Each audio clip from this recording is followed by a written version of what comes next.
الحمد لله نحمده ونستعينه ونستغفره ونعوذ بالله من شرور أنفسنا ومن سيئات أعمالنا من يهده الله فلا مضل له ومن يضلل فلا هادي له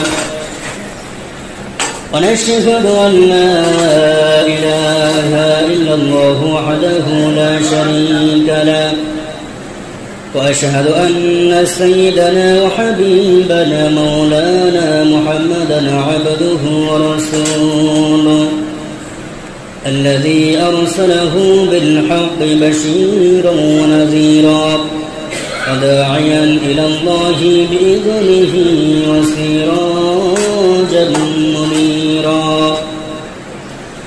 فقد قال الله تعالى في كلامه المجيد وبرهانه التوحيد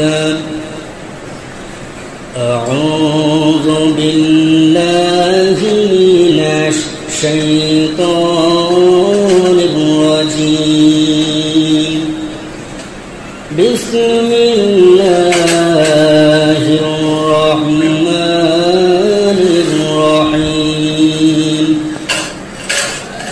ولقد آتينا لقمان الحكمة أن اشكر لله صدق الله العظيم الحمد لله সমস্ত প্রশংসা আল্লাহ রাব্বুল আলামিনের জন্য যে আল্লাহ রাব্বুল আলামিন আমাদেরকে বড় ভালোবেসে মহব্বত করে আজকে শুক্রবার জুমার দিনে সকল কাজ থেকে ফারেক করে আল্লাহর ঘর মসজিদ আসার তৌফিক দিয়েছেন। এজন্য আমরা সে আল্লাহ রাব্বুল আলামিনের দরবার উচ্চ কণ্ঠে আওয়াজ দিয়ে শুকর আদায় করি, বলি আলহামদুলিল্লাহ।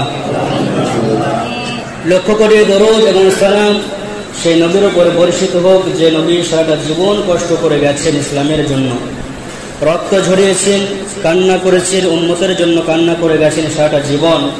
সেই নবীর শানে দরুদ পাঠ করব, আল্লাহুম্মা আমিন। সম্মানিত হাজরিন, আজকে আমরা যে বিষয়ে আলোচনা করব সেটি হচ্ছে একজন আদর্শ বাবা, একজন বুজুর্গ ব্যক্তি, আল্লাহর নৈকট্য লাভ করা একজন বান্দা, যে কিনা তিনার সন্তানকে এমন কিছু উপদেশ দিয়েছিলেন, এমন কিছু নসিহাত করেছিলেন যে আল্লাহ রাব্বুল আলামিন তার কথাকে ভালোবেসে তার কথার প্রতি খুশি হয়ে আল্লাহ রাব্বুল আলামিন সন্তানকে দেওয়া 10টি উপদেশের কথা আল্লাহ কোরআনুল কারীমে কোট করে দিয়েছেন। আমরা সেই বিষয়ে আলোচনা করব ইনশাআল্লাহ। আর আমরা যারা পিতা আছি, আমরা চেষ্টা করব আমাদের জন্য কি করণীয়, আমাদের সন্তানগুলোকে আমরা কি উপদেশ দেব, কি শিক্ষা দেব, আজকের এই বিষয় থেকে, আজকের এই আলোচনা থেকে আমরা জানতে পারবো ইনশাআল্লাহ। তো দেখুন, আল্লাহ রাব্বুল আলামিন দুনিয়াতে আমরা জানি অগণিত অসংখ্য নবীকে প্রেরণ করেছিলেন, কিন্তু সকল নবীর নামে আল্লাহ রাব্বুল আলামিন কোরআনুল কারীমে সূরা নাযিল করেছেন কি?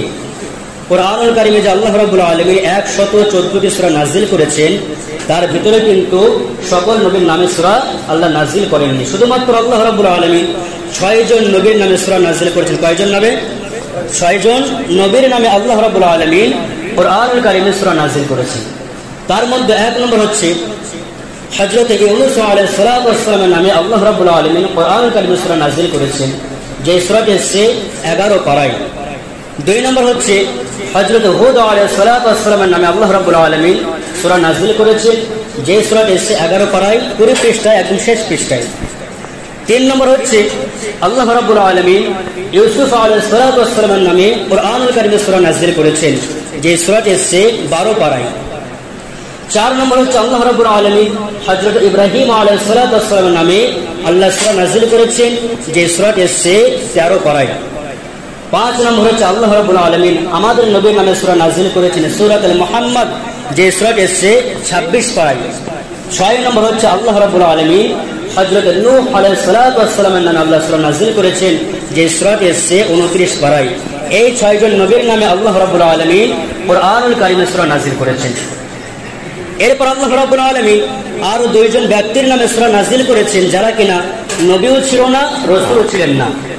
2 জন ব্যক্তি ছিল যারা কিনা নবীও ছিল না, রসুলও ছিল না, কিন্তু তারা আল্লাহর এত আনুগত্য, দাসত্ব, গোলামি, আল্লাহর নৈকট্য লাভ করেছিল, তাদের কার্যকলাপে আল্লাহ রাব্বুল আলামিন খুশি হয়ে, তাদের ইবাদতের প্রতি খুশি হয়ে আল্লাহ রাব্বুল আলামিন তাদের নামে কমপ্লিট একটা সূরা নাযিল করেছেন, বলি সুবহানাল্লাহ। সেই দুইজনের ভিতরে একজন ছিল পুরুষ আর একজন ছিল হচ্ছে নারী। কি ছিল? একজন পুরুষ আর একজন নারী। নারী যে ছিলেন, আমরা অনেকে জানি যে মহিলা ছিল যার নামে আল্লাহ সূরা নাযিল করেছেন, সে আল্লাহর এত ইবাদত গুজার ছিল, আল্লাহর এত ইবাদত করেছিল, যাকে আল্লাহ রাব্বুল আলামিন স্বামী ছাড়াই, যার গর্ভে আল্লাহ রাব্বুল আলামিন সন্তান দান করেছিলেন।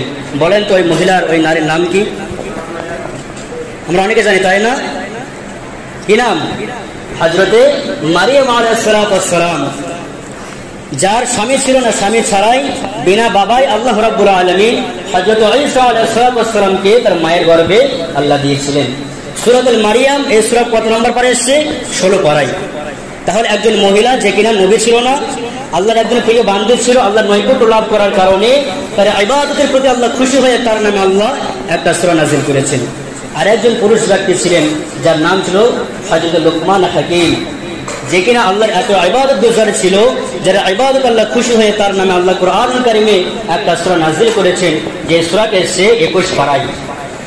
লুকমান হাকিম সে কিন্তু দেখতে সুন্দর ছিল না, তার কিন্তু সুদর্শন চেহারা ছিল না, তার জবানে জড়তা ছিল, হাইট খুবই কম ছিল, কিন্তু একজন কৃতদাস ছিলেন, সে একজন গোলাম ছিলেন, একজন ব্যক্তির গোলাম ছিলেন, গোলামি করতেন।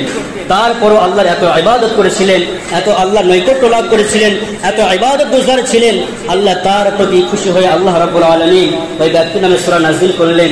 আর লুকমান হাকিম সে এমন কিছু নসিহত সন্তানকে করেছিল, এমন কিছু উপদেশ দিয়েছিল, যে উপদেশগুলো আল্লাহর এত ভালো লেগে গিয়েছিল, যার কারণে আল্লাহ রাব্বুল আলামিন আমাদের জন্য, আমাদের শিক্ষার জন্য কুরআনুল কারীম আল্লাহ তুলে ধরেছেন। সুবহানাল্লাহ। সেই 10টি উপদেশ নিয়ে আমরা আলোচনা করব। আল্লাহ রাব্বুল আলামিন, আমি খুতবার ভিতরে সূরাতুল লুকমান থেকে যে ছোট্ট একটা আয়াতের অংশ তেলাওয়াত করেছি, আয়াতটি ছিল পারা নম্বর হচ্ছে 21, পৃষ্ঠা নম্বর হচ্ছে 11, সূরার নাম হচ্ছে সূরাতুল লুকমান, আয়াত নম্বর হচ্ছে 11 নম্বর আয়াত। আল্লাহ রাব্বুল আলামিন বলেন, وَلَقَدْ آتَيْنَا لُقْمَانَ الْحِكْمَةَ أَنِ اشْكُرْ لِلَّهِ। আল্লাহ রাব্বুল আলামিন বলেন, আমি লুকমানকে হিকমত দিয়েছিলাম। হিকমত বলতে জ্ঞান, বিজ্ঞান, প্রজ্ঞা, মেধা, বিবেক, বুদ্ধি। আমি আল্লাহ লুকমানকে এত দিয়েছিলাম, যার কারণে লুকমানকে বললাম, হে লুকমান হাকিম, তুমি আমি আল্লাহর জন্য প্রশংসা করো, শুকর আদায় করো।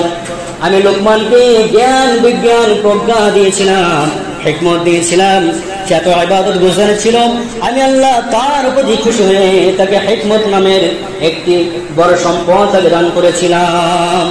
লুকমান হাকিমকে, লুকমান আলাইহিস সালামকে আমি আল্লাহ হিকমত দিয়েছিলাম, হিকমত দিয়েছিলাম, এত জ্ঞান বুদ্ধি দিয়েছিলাম, যার কারণে বলেছিলাম, হে লুকমান হাকিম, তোমাকে আমি জ্ঞান দিলাম, বুদ্ধি দিলাম, মেধা দিলাম, এত বড় তোমাকে সম্পদ দিলাম, এর কারণে তুমি তোমার রবের শুকর আদায় করো। এই লুকমান হাকিম সন্তানকে 10 উপদেশ দিয়েছিলেন, যে আল্লাহ রাব্বুল আলামিন কেন এত ভালো লেগে গেল। আল্লাহ রাব্বুল আলামিন মানুষের শিক্ষার জন্য 10 উপদেশ তুলে ধরলেন। লুকমান হাকিম, আল্লাহ রাব্বুল আলামিন বলেন, লুকমান হাকিম সন্তানকে প্রথম যে উপদেশ দিয়েছিল, সেটা ছিল ওয়াইয ক্বালা লুকমানু লিবনিহি ওয়া হুয়া ইয়াইযুহু ইয়া বুনাইয়া লা তুশরিক বিল্লাহ। আল্লাহ পাক বলেন, লুকমান হাকিম সন্তানকে প্রথম যে উপদেশ দিয়েছিলেন, আল্লাহ মানুষকে বললেন, তোমরা লুকমান হাকিমের কথা স্মরণ করো। লুকমান হাকিম সন্তানকে যখন উপদেশ দিতে গিয়েছিল, তখন বলেছিল, লা তুশরিক বিল্লাহ, হে আমার প্রিয় পুত্র, আল্লাহর সাথে কখনো কাউকে শিরক স্থাপন করো না, আল্লাহর সাথে শিরক করো না, শিরকের মতো অপরাধ করো না, আল্লাহর সাথে কাউকে শরীক স্থাপন করো না, আল্লাহর সাথে কাউকে সমকক্ষ সাব্যস্ত করো না, কারণ শিরকের মতো অপরাধ তুমি করো না। তাহলে দেখেন, আমরা যারা পিতা আছি, আমরা যারা বাবা আছি, আমাদের সন্তানগুলোকে আমরা কি উপদেশ দিই বলেন? এই শিক্ষা কখন আমরা দিয়েছি? প্রথমে কি তাওহীদের শিক্ষা আমরা দিয়েছি সন্তান লা ইলাহা ইল্লাল্লাহ, আল্লাহ ছাড়া কোনো মাবুদ নাই, আল্লাহ ছাড়া কোনো উপাস্য নাই, আল্লাহ ছাড়া কোনো ইলাহা নাই। হে আমার সন্তান, যা কিছু দিতে পারে আল্লাহ দিতে পারে, যা কিছু চাইতে হয় আল্লাহর কাছে চাইতে হয়। আল্লাহ ছাড়া পৃথিবীর কেউ কিছুই দিতে পারে না, কোনো কিছু দেওয়ার ক্ষমতা কারো নাই। এজন্য আল্লাহর সাথে কখনো কাউকে শরীক করবে না, আল্লাহর সাথে কাউকে শরীক স্থাপন করবে না। আমরা বাবা হয়ে কখনো বলেন তো সন্তানকে এই উপদেশ দিয়েছি আমরা? বলেন, আমরা কেউ কিন্তু সন্তানকে এই সুন্দর নসিহতগুলো করতে পারি না। কিন্তু একজন জ্ঞানী মানুষ তিনি তার সন্তানকে কি বললেন? হে আমার প্রিয় পুত্র, 1 নম্বর হচ্ছে সন্তান, তুমি আল্লাহর সাথে কাউকে শরীক করবে না। শরীকের জন্য আল্লাহ রাব্বুল আলামিন কুরআনুল কারীমে অনেক আয়াত নাযিল করেছি। ইনশাআল্লাহ আগামী সপ্তাহে যেহেতু শিরকের মতো যারা অপরাধ করবে তাদেরকে আল্লাহ রাব্বুল আলামিন 5টা ভয়াবহ ক্ষতির মধ্যে ফেলে দেবেন। ইনশাআল্লাহ আগামী সপ্তাহে আমরা শিরক নিয়ে আলোচনা করব। যারা শিরকের মতো অপরাধে লিপ্ত থাকবে তাদেরকে আল্লাহ রাব্বুল আলামিন 5টা বড় বিপদের মধ্যে ফেলে দেবেন এবং তাদেরকে আল্লাহ অনেক শাস্তি পরকালে দেবেন। আমরা আগামী সপ্তাহে ঠিক করেছি ইনশাআল্লাহ শিরক নিয়ে আগামী সপ্তাহে আলোচনা করব। তো এই শিরক সম্পর্কে আল্লাহ রাব্বুল আলামিন কুরআনুল কারীমে পারা নম্বর হচ্ছে 1, পৃষ্ঠা নম্বর হচ্ছে 3, সূরার নাম হচ্ছে সূরাতুল বাকারা, আয়াত নম্বর হচ্ছে 22 নম্বর আয়াত। এই আয়াতের মধ্যে আল্লাহ বলেছেন, ফালা তাজআলু লিল্লাহি আনদাদা ওয়া আনতুম তা'লামুন। হে আমার বান্দারা, তোমরা জেনে বুঝে কখনো শিরকের মতো অপরাধ করো না। তোমরা জেনে বুঝে তোমাদের জ্ঞানে সজ্ঞানে কখনো তোমরা শিরকের মতো অপরাধ করো না। কারণ ইন্না শিরকা লাযুলমুন আযীম, শিরক হচ্ছে সবচেয়ে বড় জুলুম, শিরক হচ্ছে সবচেয়ে বড় অপরাধ, শিরক হচ্ছে সবচেয়ে বড় পাপ। যত রকম পাপ আছে, যত পাপের কাজ রয়েছে দুনিয়াতে, সমস্ত পাপের থেকে সবচেয়ে বড় পাপ হচ্ছে, বড় অপরাধ হচ্ছে, বড় অন্যায় হচ্ছে, বড় খারাপ কাজ হচ্ছে শিরকের মতো অপরাধ। এজন্য দেখেন প্রথমে সন্তানকে শিক্ষা দিলেন কি? হে আমার সন্তান, কখনো তুমি আল্লাহর সাথে কাউকে শরীক স্থাপন করবে না, তুমি কখনো শিরকের মতো অপরাধ করবে না। তাহলে আমাদের যাদের সন্তান রয়েছে, সন্তান যেহেতু ছোট আছে এখনো, যাদের আমরা চেষ্টা করব আমাদের সন্তানগুলোকে এই শিক্ষা দেওয়া, হে আমার সন্তান, আল্লাহ ছাড়া কোনো ইলাহা নাই, আল্লাহ ছাড়া কোনো মাবুদ নাই, আল্লাহ ছাড়া কোনো উপাস্য নাই। হে আমার সন্তান, যা কিছু চাইতে হয়, যা কিছু বলতে হয়, সবকিছু আল্লাহর কাছে, আল্লাহকে ছাড়া কাউকে শরীক করবে না, আল্লাহর মতো কাউকে মনে করবে না, আল্লাহর সমতুল্য কাউকে মনে করবে না, আল্লাহর সমকক্ষ সাব্যস্ত কখনো করবে না। এই শিক্ষা আমরা দিতে পারবো ইনশাআল্লাহ। সন্তানদেরকে আমরা এই শিক্ষা দেব। তাহলে 1 নম্বর কি শিক্ষা দিলেন? হে আমার সন্তান, তুমি আল্লাহর সাথে শিরক করো না। কারণ ইন্না শিরকা লাযুলমুন আযীম, সবচেয়ে বড় অপরাধ হচ্ছে, সবচেয়ে বড় পাপ হচ্ছে, সবচেয়ে বড় গুনাহ হচ্ছে, সবচেয়ে বড় জুলুম হচ্ছে শিরকের মতো অপরাধ। এরপর লুকমান হাকিম সন্তানকে 2 নম্বরে উপদেশটা দিলেন। সন্তানকে বললেন, ইয়া বুনাইয়া ইন্নাহা ইন তাকু মিসকালা হাববাতিন মিন খারদালিন ফাতাকুন ফি সাকরাতিন আও ফিস সামাওয়াতি আও ফিল আরদ। সন্তানকে 2 নম্বর যে শিক্ষাটা দিলেন, হে আমার প্রিয় পুত্র, তুমি শোনো, এই দুনিয়াতে ছোট কিংবা বড়, ভালো কিংবা খারাপ, যত রকম অন্যায় রয়েছে, সে অন্যায়টা যদি, ভালো কাজটা যদি কিংবা খারাপ কাজটা যদি একদম সরিষা দানার পরিমাণও যদি হয়, ওই পাপটাকে, ওই ভালো কাজটাকে, ওই অন্যায়টাকে আল্লাহ রাব্বুল আলামিন, সে অন্যায়টা যদি পাথরের ভিতরে থাকে, আসমানের উপর যদি থাকে, জমিনের একদম অতলক খবরে যদি থাকে, পৃথিবীর যে প্রান্তেই থাকুক না কেন, আল্লাহ রাব্বুল আলামিন সেই ছোট পাপটাকে, সেই ছোট ভালো কাজটাকে, ছোট অপরাধটাকে আল্লাহ রাব্বুল আলামিন তোমার সামনে হাজির করবে। সন্তানকে তাকওয়ার শিক্ষা দিলেন, আল্লাহকে ভয় করার শিক্ষা দিলেন। হে আমার সন্তান, ভালো কিংবা খারাপ, ভালো কিংবা মন্দ, ছোট কিংবা বড়, সেটা যদি সরিষার দানার পরিমাণ হয় আর সেই পাপটা যদি পাথরের ভিতর থাকে, তুমি একদম নির্জনে যদি সেই পাপটা করো, সেটা যদি আসমানের উপর থাকে, জমিনের একদম তলে যদি থাকে, সেই পাপটাকে আল্লাহ রাব্বুল আলামিন তোমার সামনে হাজির করবেন। তাহলে কি বললেন? তুমি যে পাপ করো না কেন, আজকে একটু চিন্তা করেন তো, আমরা গোপনে কত পাপ করি, গোপনে আমরা কত অন্যায় করি।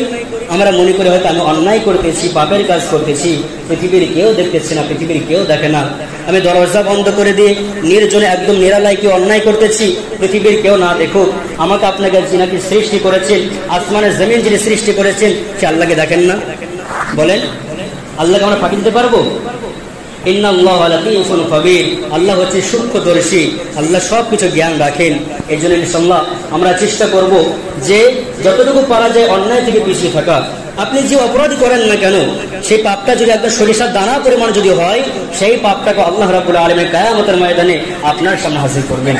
এই জন্য একজন আদর্শ বাবা সন্তানকে শিক্ষা দিলেন, সন্তান তুমি ছোট কিংবা বড় যে পাপই করো না কেন, যে কাজ করো না কেন, সেই পাপটা যেখানেই থাকুক না কেন, সে অন্যায়টা যেখানেই থাকুক না কেন, আল্লাহ কিন্তু তোমার সামনে হাজির করবেন।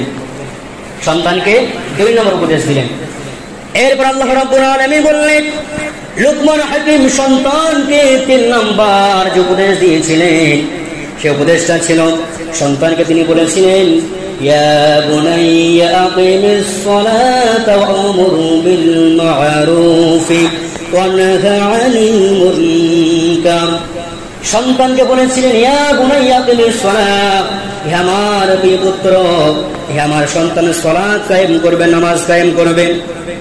একটু লক্ষ্য করেন, তিনি কিন্তু নামাজ আদায়ের কথা বলেন নাই, তিনি বলেছেন সালাত কায়েম করার জন্য বলেছেন। কারণটা হচ্ছে নামাজ আদায় করা আর নামাজ কায়েম করার ভিতরে পার্থক্য রয়েছে। আদায় করা মানে আপনি ফজর নামাজ আদায় করলেন না, জোহরের সময় কাজা তুলে নিলেন, এটাকেও আদায় বলা হয়।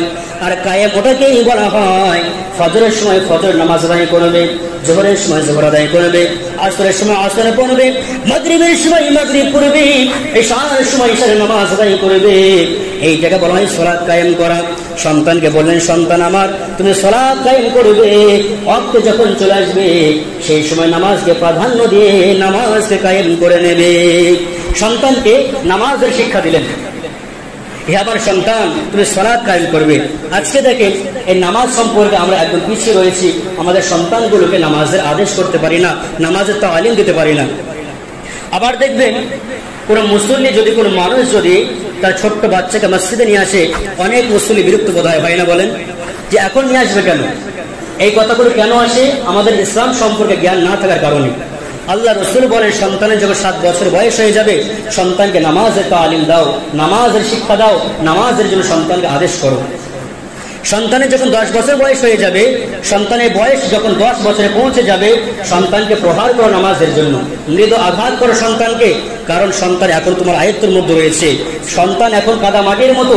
এখন তুমি যেভাবে তৈরি করবে, যেভাবে পরিচালনা করবে, সন্তান তোমার কথা মতো সেই দিকেই সন্তান কিন্তু পরিচালিত হবে। এই জন্য সন্তানদেরকে নামাজের আদেশ করা। কিন্তু দেখা যায় আমি নিজেও নামাজ আদায় করি না, আবার সন্তানকেও বলি না। আবার ছোট্ট ছোট্ট বাচ্চারা যদি মসজিদে আসে, অনেক বয়স্ক মুসল্লি পর্যন্ত সারা জীবন নামাজ পড়ে আসতেছে, তারা বিরক্তবোধ হয়ে যায়। এখন বাচ্চাগুলো কেন আসবে? এই ব্যক্তি কথা বললে হয়তো নামাজ হয়তো নষ্ট হয়ে যাচ্ছে, নামাজে ব্যাঘাত ঘটতেছে। এগুলো ভুল ধারণা। বাচ্চাদেরকে নিয়ে আসা আমরা চেষ্টা করব, আমাদের যাদের সন্তান রয়েছে আমাদের সন্তানগুলোকে মসজিদে নিয়ে আসা। এখন থেকে যদি অভ্যাস করতে পারি, এখন থেকে যদি অভ্যাসে পরিণত করতে পারি, এই সন্তান যখন তার যৌবন বয়স হবে, যখন সে বড় হয়ে যাবে, এই সন্তানে কিন্তু নামাজ তরক হবে না। এই জন্য চেষ্টা করবেন ইনশাআল্লাহ আমাদের সন্তানগুলোকে নামাজের আদেশ করা এবং নামাজের জন্য মসজিদে আনার চেষ্টা করব। আর দেখেন, পৃথিবীতে আল্লাহ রাব্বুল আলামিন কিয়ামতের ময়দানে একজন মানুষকে যে প্রশ্ন করবেন, আল্লাহ প্রথমে কিন্তু রোজার প্রশ্ন করবেন না, আল্লাহ প্রথমে কিন্তু অন্যান্য প্রশ্ন করবেন না, যাকাতের প্রশ্ন করবেন না। আল্লাহ রাসূল বলেন, আল্লাহ কিয়ামতের ময়দানে প্রথম যে প্রশ্ন করবেন, আউয়ালু মা ইউহাসাবু বিহিল আবদু ইয়াওমাল কিয়ামাতিস সালাত, হে আমার বান্দা, তুমি সালাত কায়েম করেছিলে কিনা, তুমি নামাজ আদায় করেছিলে কিনা। এজন্য চেষ্টা করব সন্তানকে নামাজের আদেশ করা। তাহলে লুকমান হাকিম 3 নম্বর সন্তানকে নামাজের হুকুম করলেন, নামাজের আদেশ দিলেন। এরপর লুকমান হাকিম সন্তানকে 4 নম্বরে উপদেশ দিলেন, ওয়া'মুর বিল মা'রুফ, হে আমার সন্তান, মানুষকে তুমি সৎ কাজের আদেশ শোনাবে, সৎ কাজের আঞ্জাম দেবে, সৎ কাজের উপদেশ করবে, মানুষদেরকে সৎ কাজের আহ্বান করবে। দুনিয়াতে একজন ব্যক্তি যদি অন্যায় কাজ করে, অন্যায় কাজে বাধা দেবে এবং সৎ কাজের আদেশ শোনাবে, সর্বসময় চেষ্টা করবে তোমার কথার কাজে, তোমার কথার দ্বারাই যেন একজন মানুষ উপকৃত হতে পারে। এই জন্য মানুষকে সৎ কাজের আদেশ করবে। এই সৎ সম্পর্কে আল্লাহ রাব্বুল আলামিন কুরআনুল কারীমের পারা নম্বর হচ্ছে 4, পৃষ্ঠা নম্বর হচ্ছে 3, সূরার নাম হচ্ছে সূরাত আল ইমরান, আয়াত নম্বর হচ্ছে 110 নম্বর আয়াত। আল্লাহ পাক বলেন, কুনতুম খায়রা উম্মাতিন উখরিজাত লিন-নাসি তা'মুরুনা বিল মা'রুফ ওয়া তানহাউনা আনিল মুনকার। আল্লাহ পাক বলেন, তোমরাই হচ্ছে উত্তম জাতি, তোমরাই হচ্ছে শ্রেষ্ঠ জাতি, মানুষের কল্যাণের জন্য তোমাদেরকে সৃষ্টি করা হয়েছে। তোমরা মানুষের সৎ কাজের আদেশ শুনবে এবং অন্যায় কাজে বাধা প্রদান করবে। লোকমান হাকিম সন্তানকে 4 নম্বর যে উপদেশটা দিলেন, আমার প্রিয় পুত্র, তুমি মানুষদেরকে সৎ কাজের আহ্বান করবে, সৎ কাজের আদেশ করবে। একজন বাবা সন্তানকে উপদেশ দিতেছে, আমার সন্তান তুমি মানুষদেরকে সৎ কাজের আহ্বান করবে। আজকে আমরা যারা বাবা আছে একটু চিন্তা করি যে আমরা সন্তানদেরকে এই উপদেশগুলো দিতে পেরেছি কিনা। অনেক বাবা বলে সন্তান আমাকে দেখে না, আমার সঙ্গে কথা বলে না, আমার দেখাশোনা করে না, আমি তার কাছে বোঝা হয়ে গেছি। কেন? কারণ হচ্ছে আপনি সন্তান যখন ছোট ছিল সন্তানকে ইসলামিক কালচারগুলো আপনি তাকে দিতে পারেননি, সন্তানদেরকে ভালো উপদেশ আপনি শিক্ষা দিতে পারেননি। এজন্য সন্তান আজকে বড় হয়ে আপনাকে মূল্যায়ন করে না। এজন্য সন্তানকে ভালো কাজে আদেশ করা। লোকমান হাকিম সন্তানকে 5 নম্বর উপদেশ দিলেন, অনহা আনিল মুনকার। হে আমার সন্তান, তুমি মানুষদেরকে অন্যায় কাজে বাধা প্রদান করবে। কোনো ব্যক্তি যদি প্রকাশ অন্যায় করে, ওপেন যদি অন্যায় করে, তাকে তুমি বাধা প্রদান করবে। সন্তানকে অন্যায়ের জন্য কথা বললেন, অন্যায় কাজে বাধা দেবে। 6 নম্বর সন্তানকে উপদেশ দিলেন, এরপরে সন্তান তুমি শোনো, অসবির আলা মা আসাবাক। মানুষদেরকে যখন সৎ কাজে আদেশ করবে, অন্যায় কাজে বাধা দেবে, এর কারণে তোমার উপর বিপদ আসবে। যতই বিপদ তোমার উপর আসুক না কেন, হে আমার প্রিয় পুত্র, তুমি যত বিপদ আসুক না কেন, সমস্ত বিপদের উপর তুমি ধৈর্য ধরবে, সবর করবে। মানুষদেরকে সৎ কাজে আদেশ করলে, অন্যায় কাজে বাধা দিলে তোমার উপর অনেক বিপদ আসবে, অনেক মুসিবত আসবে, কিন্তু কি করবে? তুমি ধৈর্য ধারণ করবে। তাহলে সন্তানকে উপদেশ দিলেন যে তোমার উপরে বিপদ আসলে, মুসিবত আসলে ধৈর্য ধারণ করবে। কয় নম্বর হলো? 6 নম্বর হলো। 7 নম্বর লোকমান হাকিম সন্তানকে বললেন, ওয়ালা তুসাইর খাদ্দাকা লিন-নাসি ওয়ালা তামশি ফিল আরদি মারহা। ওয়ালা তুসাইর খাদ্দাকা লিন-নাস। হে আমার সন্তান, 7 নম্বর উপদেশটা শোনো। তুমি যখন মানুষের সঙ্গে কথাবার্তা বলবে, যখন মানুষের দিকে কথা বলবে, তখন মুখ বাঁকা করে কথা বলবে না, মুখটা ভারী করে কথা বলবে না, চেহারা ঘুরিয়ে কিন্তু কথা বলবে না। আজকে একটু মিলান তো, আমাদের সমাজে কত মানুষ রয়েছে যারা কিনা অহংকার বশত কথাবার্তা বলে। আপনি কথা বলতে যাবেন, দেখবেন অনেকে আছে টাকার গরমে মুখটা বাঁকা করে কথা বলে, আছে না? অহংকার নিয়ে কথা বলে, চেহারা বাঁকা করে কথা বলে। লোকমান হাকিম সন্তানকে বললেন, মানুষের সঙ্গে যখন কথা বলতে যাবে, অহংকার বশত কথা বলবে না, মুখটা বাঁকা করে কথা বলবে না, চেহারা ঘুরিয়ে কথা বলবে না। কারণ অহংকার আল্লাহ কখনো পছন্দ করেন না। দেখেন আল্লাহ রাসূল এক সময় সাহাবায়ে কেরামদেরকে বললেন, হে আমার সাহাবায়ে কেরাম, তোমরা কি জানতে চাও জাহান্নামী মানুষের বর্ণনা? কারা জাহান্নামে যাবে? 3 শ্রেণীর মানুষগুলো, যাদের ভিতরে 3টা বদ অভ্যাস থাকবে, 3টা খারাপ গুণ থাকবে, তাদের ঠিকানা জাহান্নাম হবে। 1 নম্বর নবীজি বললেন, ওই মানুষগুলো ঠিকানা জাহান্নাম হবে যাদের মেজাজ বড় কর্কশ হয়, যাদের মাথা খুবই গরম হয়, কথায় কথায় রেগে যায়, এই মানুষগুলোর ঠিকানা কিন্তু জাহান্নাম হবে।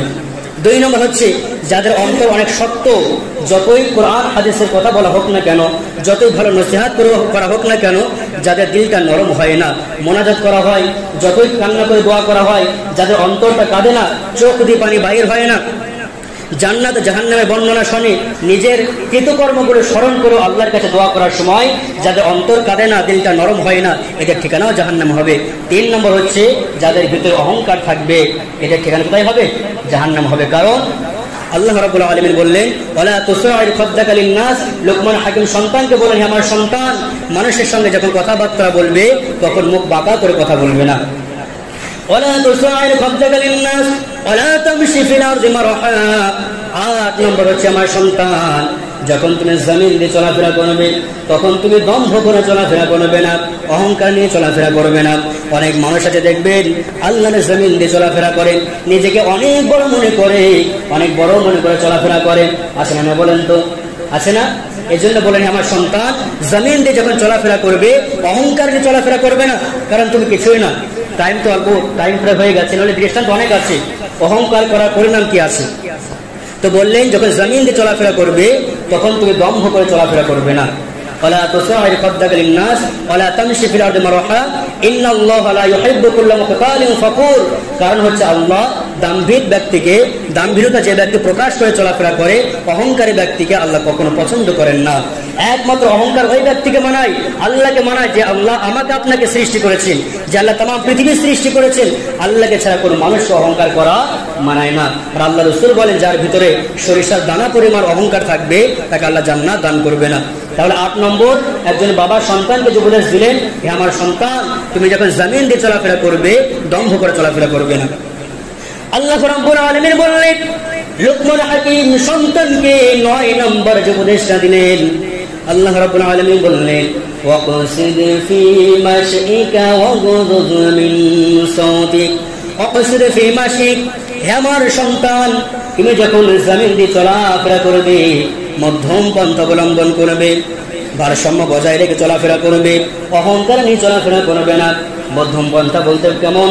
নিজেকে অনেক বড় মনে করবে না, আবার একদম ছোট মনে করবে না। তোমার সামর্থ্য আলোকে সেইভাবে তুমি চলাফেরা করবে, ভারসাম্য বজায় রাখবে। একজন ধনী ব্যক্তি এসে যদি গরিব অসহায় ব্যক্তির মধ্যে চলে, ওই ব্যক্তি কিন্তু মধ্যম পন্থা বলে না। আবার একজন গরিব ব্যক্তি সে যদি ভিআইপি স্টাইলে চলাফেরা করে, সেটাও কিন্তু মধ্যম পন্থা বলে না। এই জন্য বলেন ভারসাম্য বজায় রেখে চলাফেরা করবে, মধ্যম পন্থা অবলম্বন করবে। তোমার যেমন ইনকাম, তোমার যেমন স্ট্যাটাস, তোমার যেরকম পরিবার, তোমার যেরকম ইনকাম, সেই দিকে তাকিয়ে, তোমার ইনকামের সামর্থ্য আলোর দিকে তাকিয়ে, সামর্থ্যের দিকে তাকিয়ে, সামর্থ্যের আলোকে তুমি জমিনে চলাফেরা করবে। তুমি মধ্যম পন্থা অবলম্বন করবে। তোমার টাকা ইনকাম আছে, তোমার ইনকাম কম আছে, ধরে ব্যক্তির মতো অহংকার নিয়ে তুমি চলাফেরা করবে না। কারণ 9 নম্বর বললেন জমিন দিয়ে যখন চলাফেরা করবে মধ্যম পন্থা অবলম্বন করবে। 10 নম্বর লোকমান হাকিম সন্তানকে বলেন আমার সন্তান ওয়াকসিদ ফি মাশইকা ওয়াগযুদ মিন সাওতিক, এবং তুমি যখন মানুষের সঙ্গে কথাবার্তা বলবে উঁচু আওয়াজ দিয়ে কথাবার্তা বলবে না, কণ্ঠস্বর নিচু রাখবে। কি রাখবে? কণ্ঠস্বর নিচু রাখবে। অনেক মানুষ আছে দেখবেন কথা বলার সময় উচ্চ কণ্ঠে আওয়াজ দিয়ে কথাবার্তা বলে, অল্প একটু ঝামেলা বলে, চিৎকার করে কথাবার্তা বলে, মানুষের শোনাতে চাই আমি অনেক বড় কিছু হয়ে গেছে। না, সন্তানকে বললেন হে আমার সন্তান, মানুষের সঙ্গে যখন কথাবার্তা বলবে কণ্ঠস্বর নিচু রাখবে, নিচু আওয়াজ দিয়ে কথাবার্তা বলবে। কারণ একজন বাবার কথাগুলো আল্লাহর এত ভালো লেগে গেছে যে আল্লাহ রাব্বুল আলামিন আগামী মানুষের শিক্ষার জন্য 10 উপদেশ আল্লাহ কোরআনুল কারীমে কোট করে দিলেন। কারণ উঁচু আওয়াজে কথা বলে কেমন লাগে? ইন্না আনকারাল আসওয়াতি লাসাউতুল হামির। আল্লাহ রাব্বুল আলামিন বললেন সবচেয়ে অপ্রীতিকর আওয়াজ হচ্ছে গাধার আওয়াজ। যারা চিৎকার দিয়ে কথা বলে তাদের আওয়াজগুলো গাধার মতো লাগে, খারাপ লাগে। এই জন্য সন্তানকে 10 উপদেশ দিলেন। তাহলে ইনশাআল্লাহ আমরা যারা বাবা আছি আমরা চেষ্টা করবো আমাদের সন্তানগুলোকে এই উপদেশগুলো দেওয়ার, এবং চেষ্টা করব আমাদের বাচ্চাগুলো যাদের ছোট আছে মসজিদ মুখে নিয়ে আসা, মসজিদের দিকে নিয়ে আসার চেষ্টা করব। এবং প্রত্যেকটা বাবা আমরা চেষ্টা করব এই সন্তান এই শিক্ষাগুলো, এই উপদেশগুলো, এই আদেশগুলো সন্তানদেরকে দেওয়ার এবং নিজেদের ভিতরে বাস্তবায়ন করার।